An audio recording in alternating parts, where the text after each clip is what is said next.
사무엘상 14장입니다. 36절에서 46절. 구약성경 430면입니다. 사무엘상 14장 36절에서 46절. 다 같이 합독하겠습니다. 시작. 사울이 이르되 우리가 밤에 블레셋 사람들을 추격하여 동뜰 때까지 그들 중에서 탈취하고 한 사람도 남기지 말자. 무리가 이르되 왕의 생각에 좋은 대로 하소서 할 때에 제사장이 이르되 이리로 와서 하나님께로 나아가사이다 하매 사울이 하나님께 묻자오되 내가 블레셋 사람들을 추격하리이까 주께서 그들을 이스라엘의 손에 넘기겠나이까 하되 그날에 대답하지 아니하시는지라. 사울이 이르되 너희 군대의 지휘관들아 다 이리로 오라.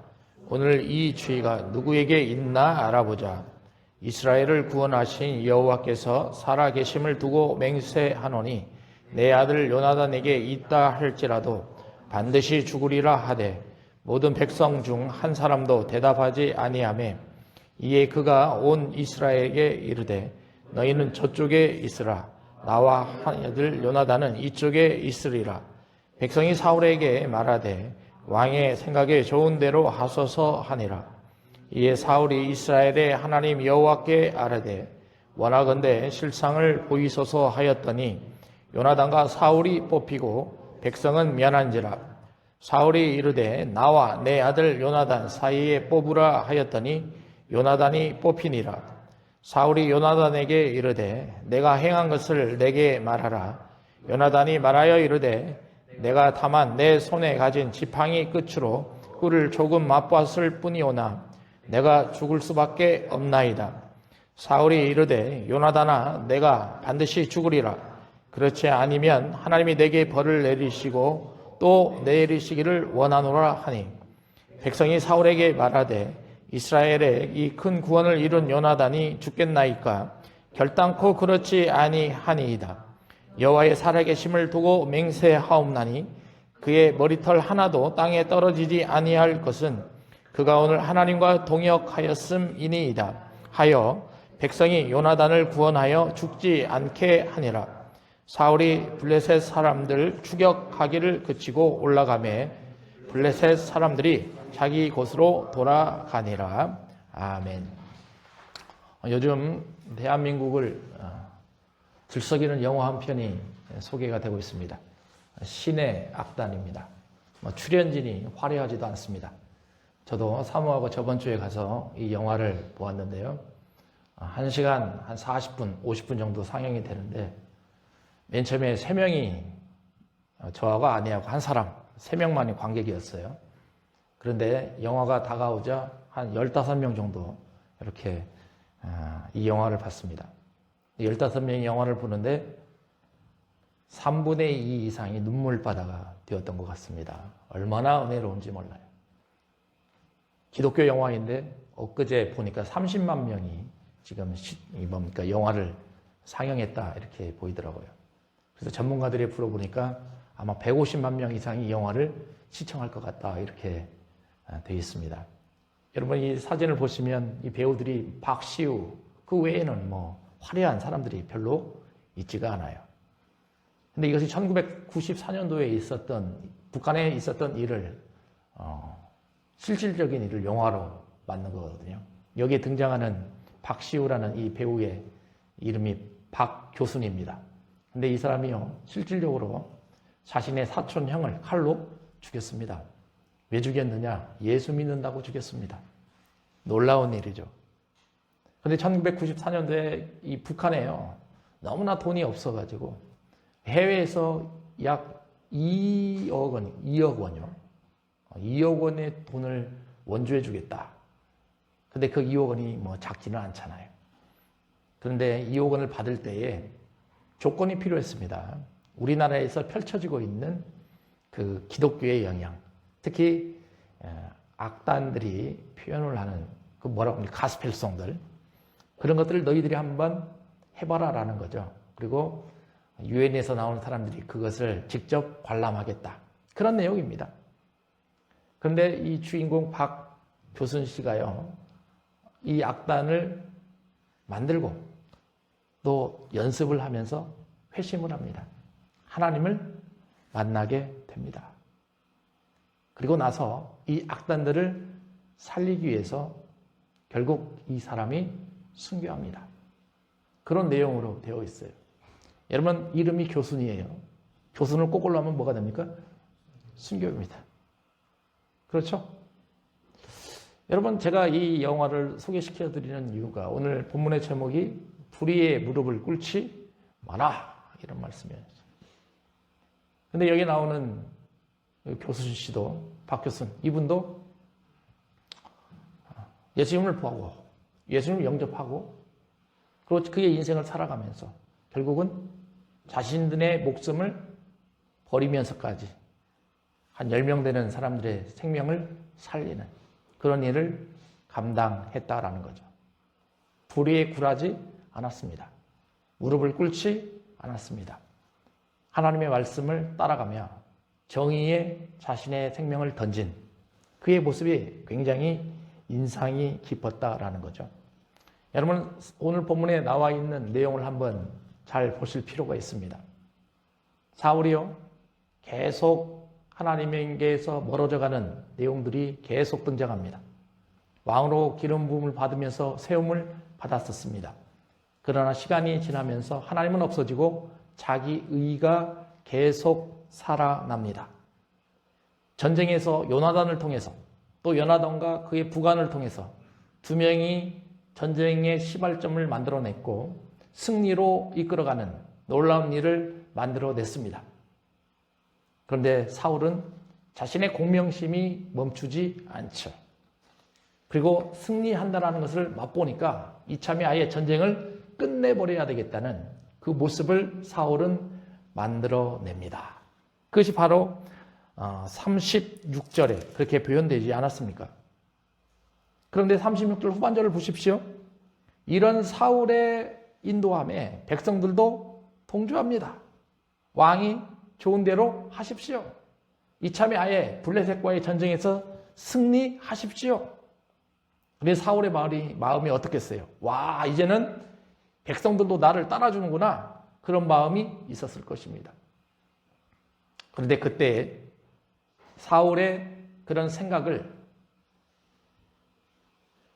만료하는 한 사람이 등장합니다. 그 사람이 누구냐면 제사장 아히야예요. 이 아히야는 사실은 엘리의 후손 아닙니까? 엘리가 사무엘상 2장에서 저주를 받았던 가문입니다. 그러나 하나님은 아직까지 엘리 후손의 제사장들을 버리지 않았어요.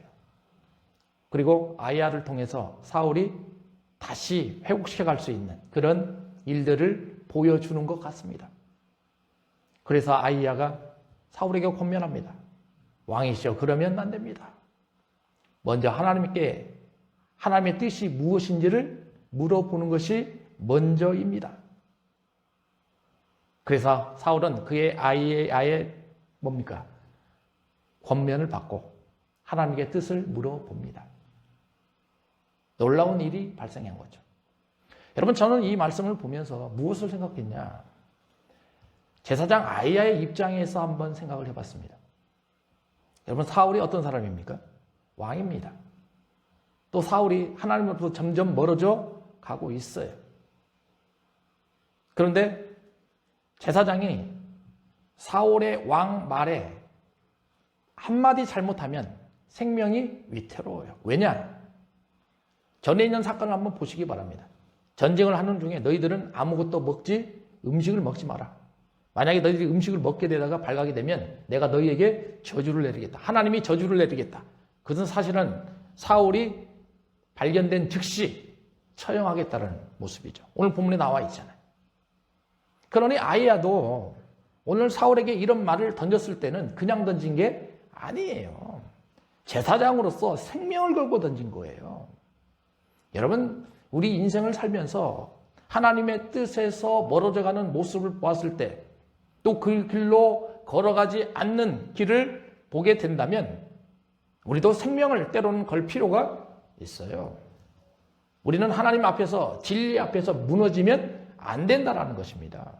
그 진리 앞에서 자기 목숨을, 자기 생명을 던질 줄 알아야 됩니다. 그랬을 때 하나님께서 그 사람을 인도해 가시는 거고요. 그 사람을 통해서 하나님의 역사가 일어나게 한다라는 거죠. 여러분, 열왕기상 22장에 보면 아합 왕과 여호사밧이 등장합니다. 아합이요, 굉장히 길랏 라못 땅을 찾길 원했어요. 너무 보기 좋은 거죠. 축복의 땅입니다. 거기가 어디 정도냐면은 야복강 위에 있어요. 그러니까 제가 이스라엘 갔을 때 거기를 보니까 기름진 땅입니다.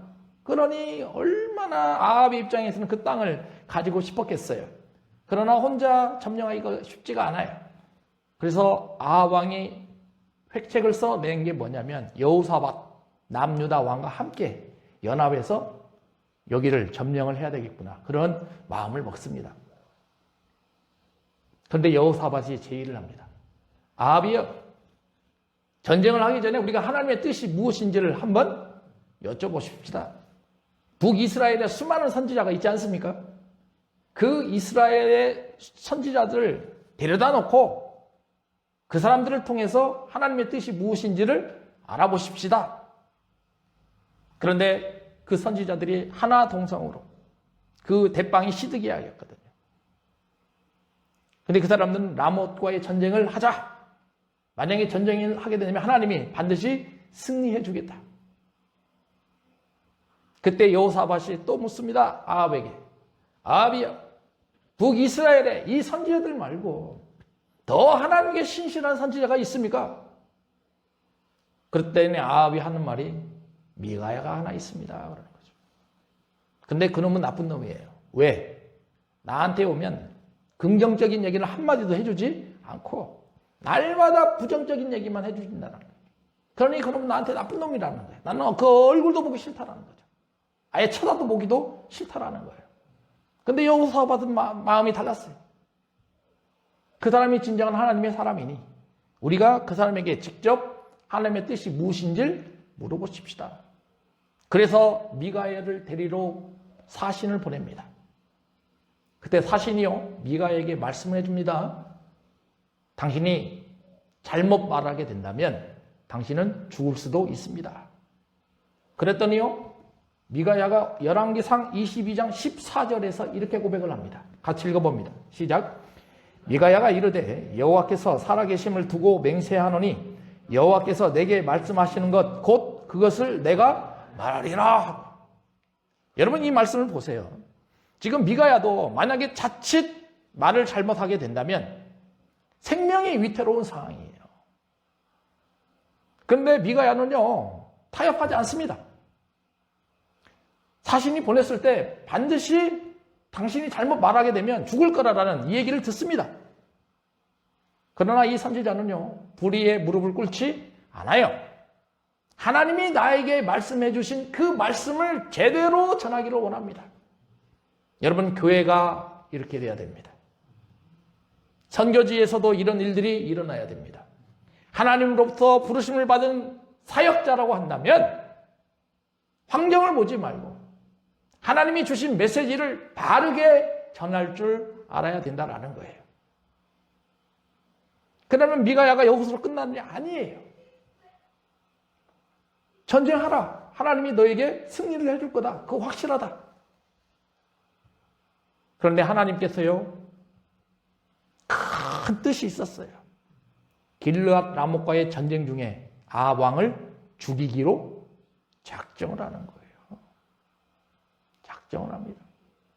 시드기야가요, 이 소리를 듣고 미가야의 뺨을 칩니다. 시드기야가요, 미가야를 옥에 가둡니다. 그러나 미가야는 무릎을 꿇지 않아요. 불의를 통해서 내 인생을 사는 것보다 나는 하나님의 말씀을 있는 그대로 선포하고 그것을 전하면서 하나님의 사역을 마무리하겠다라는 미가야의 모습이죠. 디모데전서 3장 15절입니다. 같이 읽어봅니다. 시작. 만일 내가 지체하면 너로 하여금 하나님의 집에서 어떻게 행하여야 할지를 알게 하려 함이니 이 집은 살아계신 하나님의 교회요 진리의 기둥과 터니라. 이렇게 됐습니다. 사도 바울이요 에베소에서 사역하고 있는 아들 디모데에게 편지를 써가면서 권면하는 장면입니다. 그리고 너가 교회에서 사역자를 세울 때 어떤 사역자를 세울지를 너는 명심하라. 이 말씀입니다. 그런데 우리가 유심히 보아야 될 게 이것입니다. 이 집은 교회입니다. 이 집은 에클레시아예요. 에클레시아 뜻은요 다른 게 아니에요. 어디로부터 불러내다라는 뜻입니다. 공동체입니다. 그것이 교회입니다. 집에서 있는 사람들을 불러내서 한 마음을 가지고 있는 사람들이 모여서 하나님께 예비하는 곳이 교회입니다. 그런데 이 교회를요 뭐라고 표현하냐면 살아계신 하나님의 교회요, 하나님의 집이요. 그런데 그 교회는 뭐가 되어야 되느냐? 진리의 기둥과 터가 되어야 된다는 거예요. 여러분, 진리의 기둥이 무엇입니까? 살아계신 하나님의 말씀입니다. 그 말씀이 기둥이 되고 말씀이 터가 되고 그런 일들을 올바르게 전할 수 있는 사람이 바로 그 교회의 사역자로 세움을 받아야 된다. 이 말씀입니다. 여러분, 그러니 우리가 하나님의 도역자로 세움을 받았다라고 생각한다면 반드시 불의의 무릎을 꿇으면 안 됩니다. 살아계신 하나님의 말씀을 있는 그대로 전할 줄 알아야 된다라는 겁니다. 여러분, 이제 요나단의 모습을 한번 생각해 볼 필요가 있습니다. 사울이요 계속 기도를 했습니다. 그런데 하나님께서 대답을 하지 않아요. 응답을 하지 않아요. 그러니까 사울이요 이거 뭘까? 무엇인가 잘못된 일이 있을까? 그러면서 자기 자신의 잘못은 생각하지도 않고 남에게 탓을 돌립니다. 그리고 나서 하나님이 원하시는 하나님께 잘못한 일이 무엇일까? 사람을 뽑아가는데 사울과 요나단이 쓰고 그 반대편에 백성들이 씁니다. 주사위를 던지는데요. 사울과 요나단이 뽑혔습니다. 아, 둘 중에 한 명이 잘못됐구나. 또 주사위를 던집니다. 그러니까 요나단이 뽑힙니다. 묻지 않습니까? 요나단아, 너가 뭘 잘못했니? 아버지, 내가 꿀을 먹었어요. 당신이 아버지께서 명령하신 음식을 먹지 말라고 했던 국꿀을 내가 먹었습니다. 그러니 아버지가 뭐라고 하겠어요? 비록 내 아들이라 할지라도 나는 너를 살려줄 수가 없다. 난 너를 죽일 수밖에 없구나. 그랬더니 이 뭐예요? 요나단이 뭐라고 합니까? 30몇 절이에요? 40절입니까? 40절에 그렇게 돼 있지 않습니까? 같이 읽어봅니다. 시작. 이에 그가 온 이스라엘에게 이르되 너희는 저쪽에 있으라. 나와 내 아들 요나단은 이쪽에 있으리라. 백성이 사울에게 말하되 왕의 생각에 좋은 대로 하소서 하니라. 자, 그리고 나서요. 어디를 보시냐면 45절입니다. 44절이죠. 44절 여기도 같이 읽어봅니다. 시작. 사울이 이르되 요나단아 내가 반드시 죽으리라. 그렇지 않으면 하나님이 내게 벌을 내리시고 또 내리시기를 원하노라. 이렇게 되어 있습니다. 그러니까 요나단은 결정하는 거예요. 아버지께서 원하시는 대로 하십시오. 나는 아버지의 말씀에 순종하겠습니다. 그 길을 따라가겠습니다. 이렇게 표현을 하는 거죠. 여러분, 우리는요 진리의 말씀을 들었을 때 가장 중요한 게 무엇이냐? 그 들은 진리의 말씀을 삶으로 살아갈 줄 알아야 돼요. 여러분, 이 요나단은요 사울의 말의 입장에 있어서 요나단의 입장에서 보면 요나단을 다시 한번 생각해 보십시다. 요나단이 어떤 사람이에요?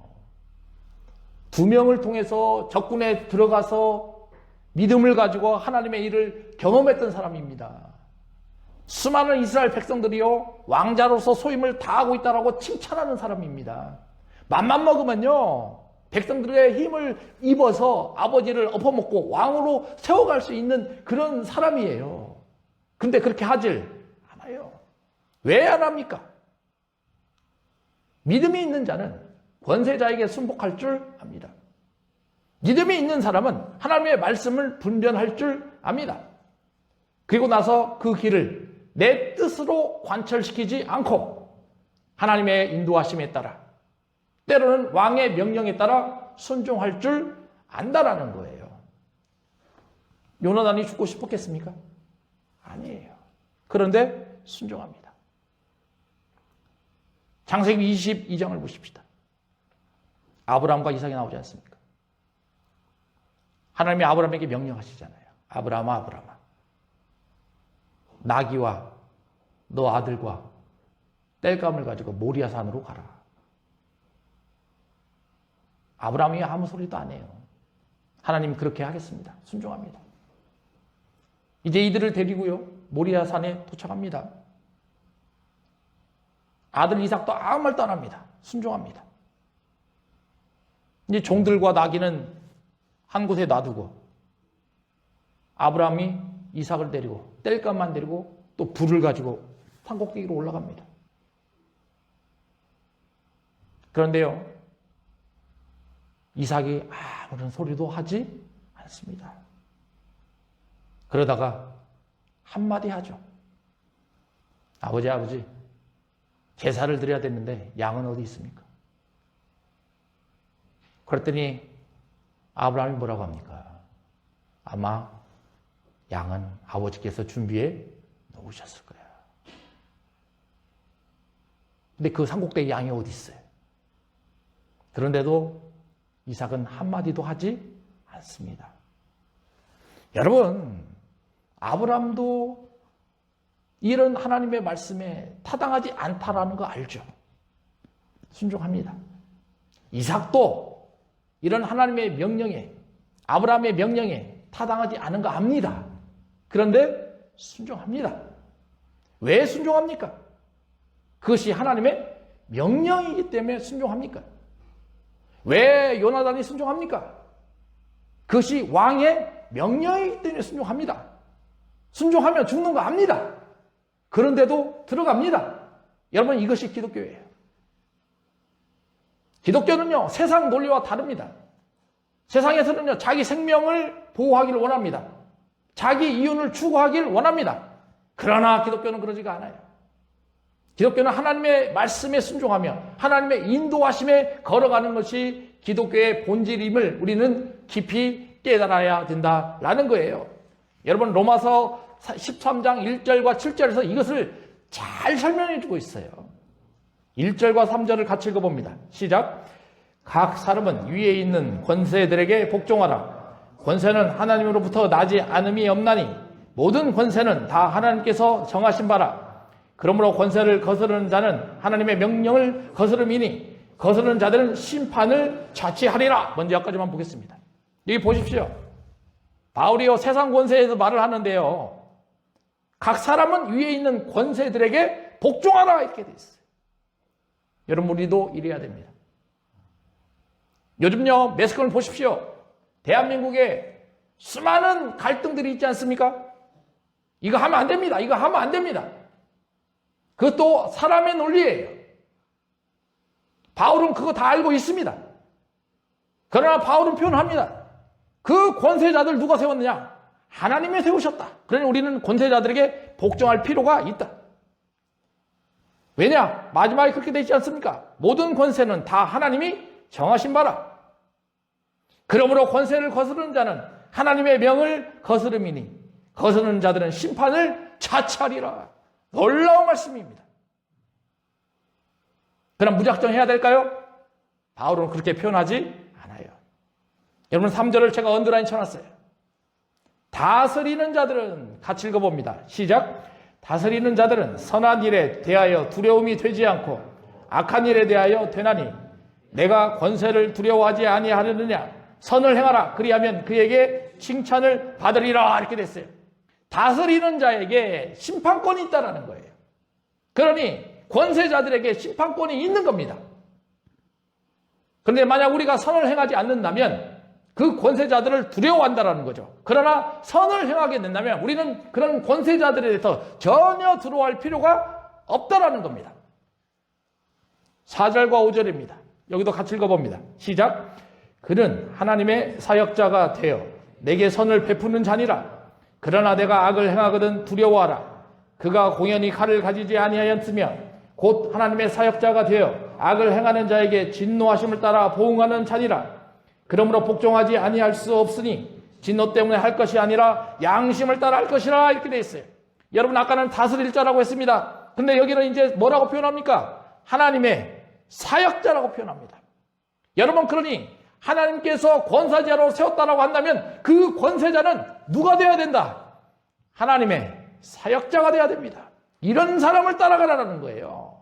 무작정 따라가는 소리가 아닙니다. 하나님의 사역자가 되었을 때 그 사람을 두려워할 줄 알고 그 사람을 존경할 줄 알아라는 거예요. 그리고 나서 5절에 그렇게 되어 있지 않습니까? 복종하지 아니할 수 없으니 진노 때문에 할 것이 아니라 뭐에 따라라? 양심에 따라라는 거예요. 여러분, 기독교인이라고 무작정 하라는 게 아니었어요. 자기 양심을 따라서 저 권세자가 하나님이 세우신 진정한 사역자인지 그러지 않는지를 옳게 분별할 줄 알아라는 거예요. 그리고 나서 6절과 7절에 또 이렇게 표현합니다. 같이 읽어봅니다. 시작. 너희가 조세를 바치는 것도 이로 말미암음이라. 그들이 하나님의 일꾼이 되어 바로 이 일에 항상 힘쓰느니라.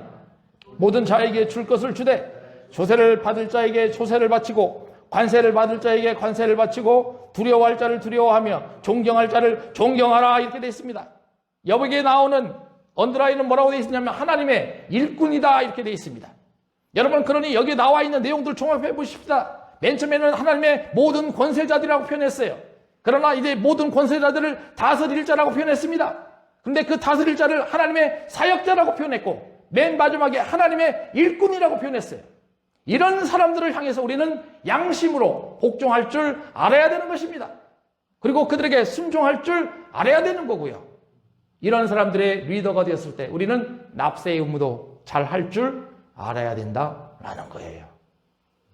여러분, 기독교라고 해서요 무조건 통치자와 권세자들에게 복종하라 그런 얘기가 아니에요. 그 리더가 진정한 하나님의 사역자이고 하나님의 권세자이고 하나님의 일꾼인지를 먼저 분별하는 것이 우리의 모습이고 성경에 나와 있는 옳은 가치관이다라는 것입니다. 그런 사람들을 향해서 우리는 순종할 줄 알아야 돼요. 그리고 우리는 그 순종함을 따라서 하나님과 동행할 줄 알아야 된다라는 것입니다. 요나단 입장에서는 자기 아버지 사울이 하나님의 사람임을 원하고 있어요. 아직도 기회는 있다. 아버지, 당신 아직도 기회가 있습니다. 하나님의 사람으로 다시 태어나십시오. 그런 마음이 요나단에게 있는 거예요. 자, 그러면 두 번째 또 생각할 게 있어요. 요나단이 무엇 때문에 자신의 생명을 걸었을까? 누구나 이렇게 생명을 걸 수 있습니까? 누구나 다 아브라함이 될 수 있습니까? 이삭이 될 수 있습니까? 아니에요. 아브라함과 이삭과 오늘 등장하는 요나단 공통점이 있어요. 그 공통점은 무엇인가? 45절이 답이에요. 45절 같이 읽어봅니다. 시작. 백성이 사울에게 말하여 이스라엘에 이 큰 권을 이룬 요나단이 죽겠나이까? 결탄코 그렇지 아니하니이다. 여호와의 살아계심을 두고 맹세하옵나니 그의 머리털 하나도 땅에 떨어지지 아니할 것은 그가 오늘 하나님과 동역하였음이니이다 하여 백성이 요나단을 구원하여 죽지 않게 하니이다. 이렇게 됐어요. 요나단은 알고 있었어요. 나는 하나님의 사역자다. 나는 하나님과 동역하는 사람이라. 그러면 내 인생을 하나님이 책임져 주시는구나. 내 생명조차도 하나님이 보호해 주시는구나. 그걸 누구보다도 잘 알고 있었던 사람이 요나단이었어요. 여러분, 그러니 우리도 신앙생활 하면서 내가 하나님의 동역자라고 생각하기를 원하신다면 내가 하나님의 일꾼이라 생각하길 원하신다면 이런 요나단 같은 믿음이 있으셔야 된다라는 것입니다. 하나님은 그런 믿음의 소유자를 찾고 계십니다. 그리고 그런 믿음의 소유자를 통해서 하나님의 일이 전개가 된다라는 겁니다. 여러분들의 그런 은혜가 있으셨으면 좋겠어요. 시편 91편을 보십시다. 모세가 쓴 시입니다. 1절부터 3절입니다. 같이 읽어봅니다. 시작. 지존자의 은밀한 곳에 거주하며 전능자의 그늘 아래에 사는 자여, 나는 여호와를 향하여 말하기를 그는 나의 피난처요 나의 요새요 내가 의뢰하는 하나님이라 하시니 이는 그가 너를 새 사냥꾼의 올무에서와 심한 전염병에서 건지실 것임이로다. 이렇게 됐어요. 모세가 어떤 사람이에요? 여러분들 모세가 모르는 사람이 있습니까? 시편 91편과 90편 이 두 편이 모세의 시예요. 근데 그가 그 인생을 살아가면서 내 인생을 하나님이 어떻게 해주셨는가 회상하는 시입니다. 지존자의 은밀한 곳에 거주하며 전능자의 그늘 아래에 사는 자여, 아무에게나 이런 하나님의 일하심이 나타나지 않아요. 아까 요나단 같은 믿음이 필요하다고 하지 않았습니까? 모세도 자기가 어떻게 표현하고 있습니까? 지존자의 은밀한 곳에 거주하며 내가 이런 사람이 되어야 됩니다. 전능자의 그늘 아래에 사는 자여, 나는 여호와를 말하여 이르기를 그는 나의 뭐가 된다? 피난처가 된다. 나의 뭐가 된다? 요새가 된다. 그는 내가 의뢰하는 하나님이시라. 이런 고백을 하는 사람들을 향해서 하나님은 일하십니다. 그리고 하나님은 보호해 주십니다. 그가 너를 새 사냥꾼의 올무에서와 심한 전염병에서 건지실 것이다. 그러면 하나님이 어떻게 이런 일들을 해 가시느냐? 4절과 5절을 보십시오. 여기도 같이 읽어봅니다. 시작. 그가 너를 그의 깃으로 덮으리시리니 내가 그의 날개 아래에 피하리로다. 그의 진실함은 방패와 손방패가 대신하니 너는 밤에 찾아오는 공포와 낮에 날아드는 화살과 6절 어두울 때 퍼지는 전염병과 밝아올 때 닥쳐오는 재앙을 두려워하지 아니하리로다. 이렇게 되어 있어요. 여러분 여기에 나와 있는 4절에서는요 그의 깃, 하나님이 그의 날개로 덮어주신다고 했어요. 그러면 그의 날개로 우리가 피하면 됩니다. 그의 진실함은 뭐가 된다? 방패가 된다. 무슨 방패가 된다? 손방패가 된다라는 거예요. 하나님이 우리를 그렇게 지켜주시겠다라는 겁니다. 믿으십니까? 이런 믿음의 확신이 있어야 되는 거예요. 그러면 우리에게 닥쳐오는 게 네 가지가 나오잖아요. 밤에 찾아오는 뭐가 있어요? 공포. 우리 인생이 이러지 않습니까? 두 번째는 뭐가 있습니까? 낮에 날아드는 화살. 어두울 때 퍼지는 전염병. 밝을 때 닥쳐오는 재앙. 이 네 가지를 보세요. 공포, 화살, 전염병, 재앙. 우리 인생에서 나타나지 않는 현상이 없어요. 매일매일 우리 삶에 나타나는 현상들입니다. 그런데 이런 현상 속에서 하나님이 우리를 지키시고 보호해 주시겠다라는 거예요. 7절을 보세요. 같이 읽어봅니다. 시작. 1000명이 내 왼쪽에서 10,000명이 내 오른쪽에서 엎드러지나 이 재앙이 내게 가까이 하지 못하리로다. 여러분 하나님의 사람이 이렇게 보호받는 거예요. 여러분들도 이런 보호를 받으셨으면 좋겠어요. 우리 교회가 작지만 한 사람 한 사람이 올바로 세워져서 하나님께서 쓰임받는 일꾼이 되셔야 됩니다. 저는 날마다 기도하면서 그런 사람이 나올 것이라 확신합니다. 지금 보이고 있습니다. 하나님이 그런 사람들을 향해서 우리 교회를 지켜주실 거다라는 거죠. 이사야 41장 10절입니다. 같이 읽어봅니다. 시작. 두려워하지 말라. 내가 너와 함께함이라. 놀라지 말라. 나는 내 하나님이 됨이라. 내가 너를 굳세게 하리라. 참으로 너를 도와주리라. 참으로 나의 의로운 오른손으로 너를 붙들리라. 할렐루야. 보세요. 두려워하지 말라. 놀라지 말라. 왜? 내가 너를 굳세게 만들 거다. 내가 너를 도와줄 것이다. 내가 너를 붙들어 줄 것이다. 여러분, 불의에 무릎을 꿇지 않는 사람들에게 나타나는 현상들입니다. 하나님의 말씀을 옳게 분별하면서 여러분들의 인생에, 여러분들의 삶에 이런 하나님의 놀라우신 큰 은혜가 있으셨으면 좋겠어요. 기도하겠습니다. 아버지 하나님, 은혜를 감사합니다. 요나단을 통해서 많은 것을 생각하게 하십니다. 여러분, 하나님, 우리는 무릎을 꿇지 않습니다. 하나님, 우리는 불의에 무릎을 꿇지 않고 정의와 공의에 하나님의 인도하심을 받습니다.